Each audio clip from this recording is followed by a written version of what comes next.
नमस्कार, मैं डॉक्टर रजत ग्रोवर, नवजात शिशु एवं बाल रोग विशेषज्ञ, कैलाश अस्पताल देहरादून में सेवारत हूँ। आज हम एक ऐसी बीमारी के बारे में चर्चा करेंगे जो कि बच्चों के अंदर सबसे ज़्यादा जानलेवा व दुनिया भर में बच्चों की जान जाने के प्रमुख कारणों में से एक है। ये बीमारी है निमोनिया। निमोनिया शब्द इस्तेमाल किया जाता है जब बच्चों के फेफड़े में इन्फेक्शन होता है। ये इन्फेक्शन या संक्रमण किसी वायरस, फंगस या बैक्टीरिया के कारण हो सकता है और उसी के हिसाब से जो इसके सबसे आम लक्षण हैं वो आम लोगों में भी काफ़ी प्रख्यात हैं और वो सबसे ज़्यादा जो देखा जाता है तेज़ बुखार, खांसी, सांस लेने में दिक्कत, ऑक्सीजन की सैचुरेशन में कमी होना, होठों व चेहरे का नीलापन होना। यह बीमारी बहुत जल्दी एक बच्चे से दूसरे बच्चे में व परिवार में फैलती है और छोटे बच्चे, खासकर 5 साल से कम उम्र के बच्चे इसके लिए ज़्यादा ससेप्टेबल होते हैं और उनमें ये परेशानी ज़्यादा क्रिएट करता है और ये जानलेवा भी उनके लिए ज़्यादा होती है क्योंकि उन बच्चों के अंदर इम्यूनिटी व इन्फेक्शन से लड़ने की ताकत बड़ों के मुकाबले काफ़ी कम होती है। लक्षण के अलावा जो बच्चों के साथ देखा जाता है कि सबसे ज़्यादा खतरे वाले निशानों पे सभी अभिभावकों को खास ध्यान रखना चाहिए।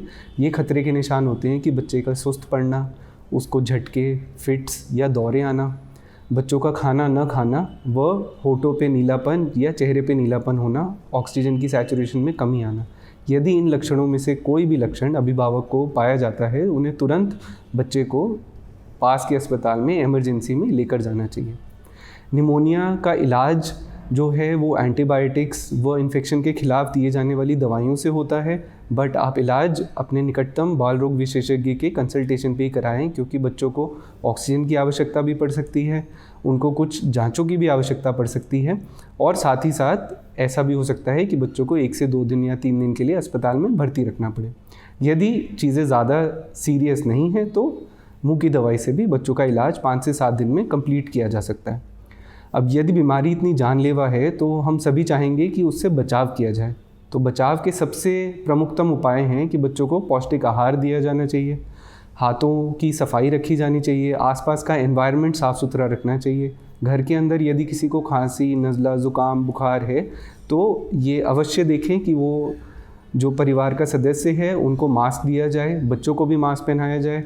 जब भी हम पब्लिक ट्रांसपोर्ट इस्तेमाल करते हैं या बच्चे बाहर जाते हैं, भीड़ भाड़ वाले एरिया में जाते हैं तो बच्चों को मास्क दिया जाए और अवॉइड किया जाए कि ऐसे सीज़न में कि मास्क के बिना बच्चे बाहर ना जाएं।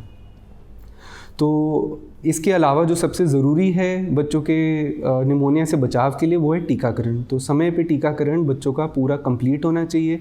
2 प्रकार के टीके बहुत ज़रूरी हैं बच्चों को निमोनिया से बचाने के लिए। एक है जो बैक्टीरिया के अगेंस्ट है वो टीका, जिसको हम न्यूमोकोकल वैक्सीन कहते हैं।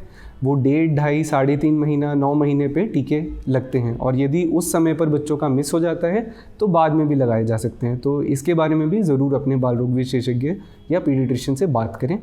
साथ ही साथ आजकल फ्लू जो बहुत फैला हुआ है वो भी जानलेवा साबित हो सकता है। वो वायरल निमोनिया का एक प्रकार है, उससे भी बचाव के लिए टीकाकरण होता है जो 6 महीने पर शुरू होकर हर साल वार्षिक टीकाकरण बच्चों का 5 साल की उम्र तक किया जाना चाहिए और उसके अलावा उसका कोई इलाज भी नहीं है, सिर्फ सपोर्टिव केयर और ट्रीटमेंट है।